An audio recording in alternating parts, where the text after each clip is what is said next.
It's weird hanging out with you again. I know. I'm glad we are, though. It was nice that you sent me actual letters. It's more than any of my other friends have done. And you even wrote on that cool parchment paper. That's so Max. So pretentious. But I love writing on it like an English poet. You deserve the best stationery. Probably easier to write than to visit me. I don't mean that in a bitchy way. Not totally. You probably wanted to avoid awkward conversations like this.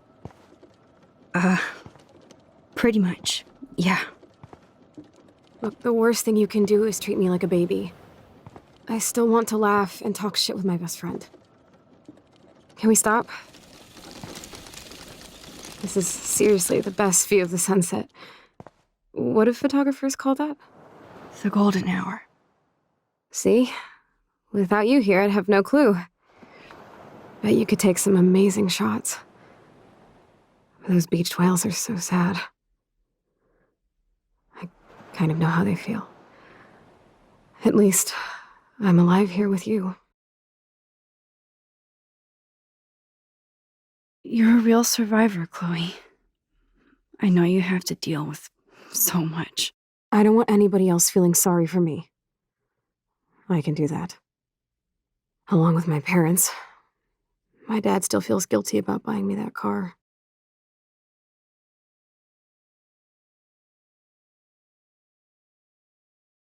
Are you okay to talk about the accident? We never actually have, huh?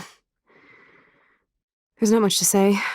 Some prick in an SUV cut me off and I flew into a ditch.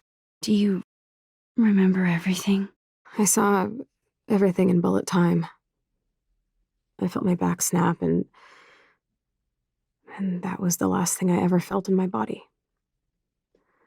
When I woke up in the hospital, I literally couldn't move a muscle. Jesus. I don't know what to say.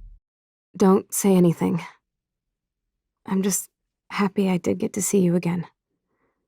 I could have ended up vanishing out of the blue like that girl from Blackwell.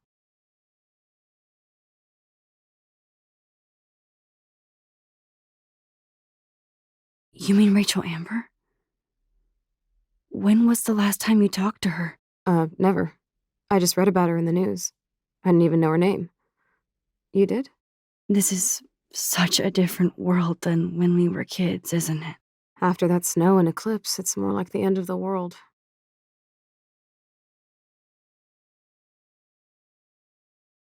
Don't say that.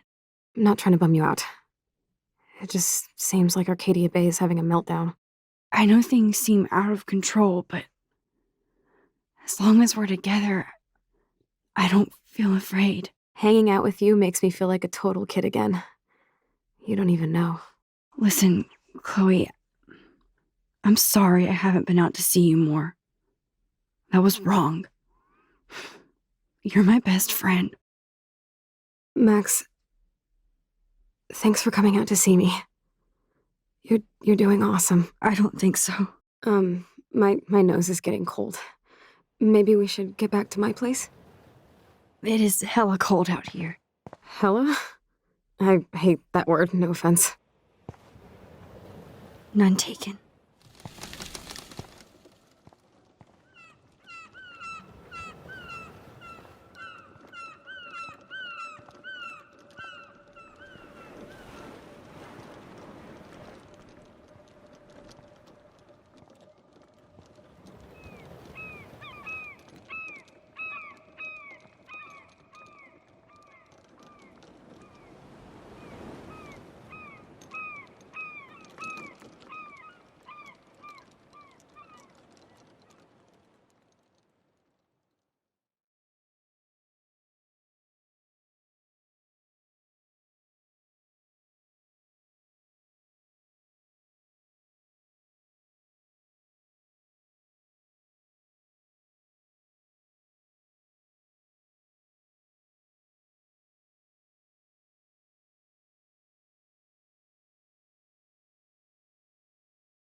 It's a pretty high-tech lair.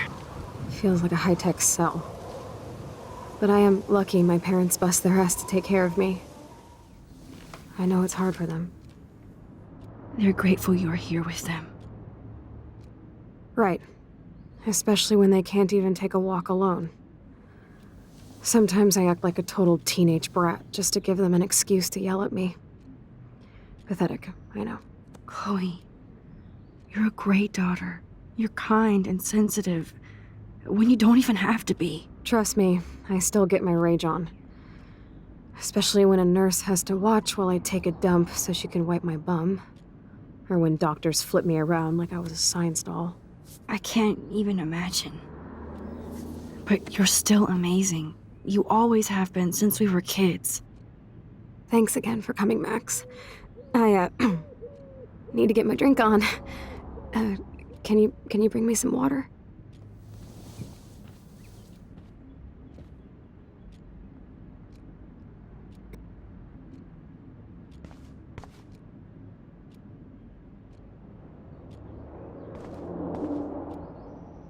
There's the old Chloe.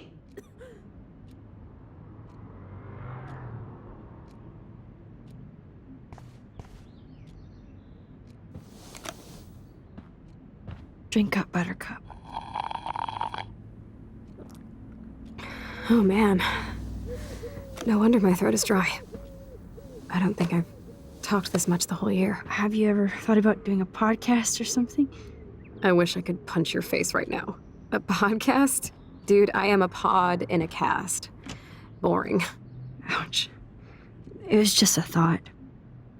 I know you're just trying to help. Yeah, that's become a bad habit of mine. You sound like an adult now. It seems like we were kids in another life.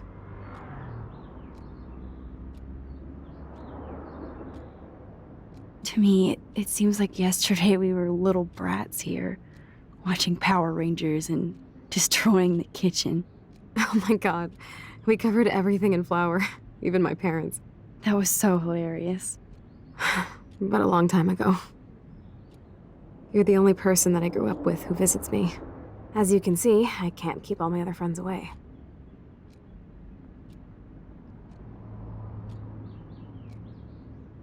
You have me. I'm not leaving you, Chloe. Well, you didn't visit me a lot either. I mean, I loved your cards and photos, but... I know I wasn't around much. No excuses, I'm a loser. But I am trying to make things right. How? Dude, you're not Supermax. And I'm not trying to guilt trip you. That's what my parents are for.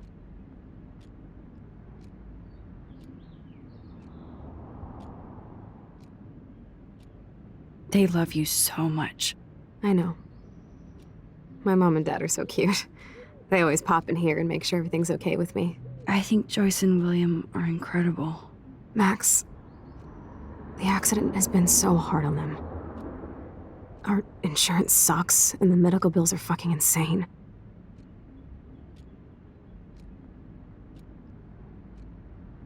Can they pay all the bills? No way. They keep the numbers away from me, but it doesn't take much research to find out I'm costing my parents almost $1 million a year. Chloe, you're priceless. No pun intended. You're such a geek. That's why I love you. Of course, I know a geek when I be one. See, I'm practically a human entertainment system. It would be sweet to chill out together and watch a movie like when you'd spend the night at my house. What do you want to watch? I think I'm in like a mellow Blade Runner mood. I always cry at the end. Plus, you know I always wanted to have cool colored bangs like Pris. I know. You would look incredible with blue hair. Now let's get this show on the road. And you better not fall asleep on me like you always do when we watch movies. I remember, Max. Swear I won't fall asleep. Not when you're here. Not yet.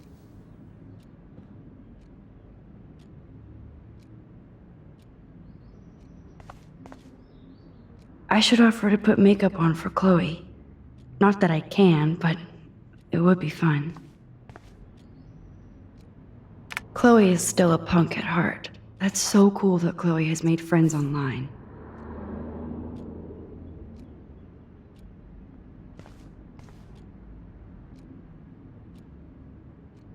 She has to use a lot of lotion to keep her blood circulating.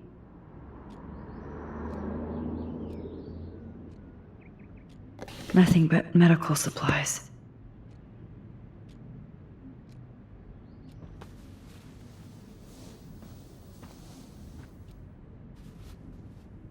Thanks. I think you missed a grain stuck in my eyeball. Hard to believe how just a little sand can cause such a big mess. It's like that Chinese proverb. A spark can start a fire that burns the entire prairie. You know, like the butterfly thing. So I've heard.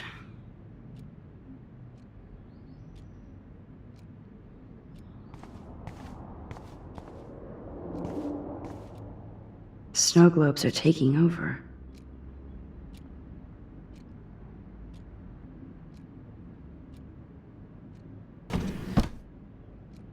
Ah, here's the DVD. Oh my god, I made that mix for her when we were 12.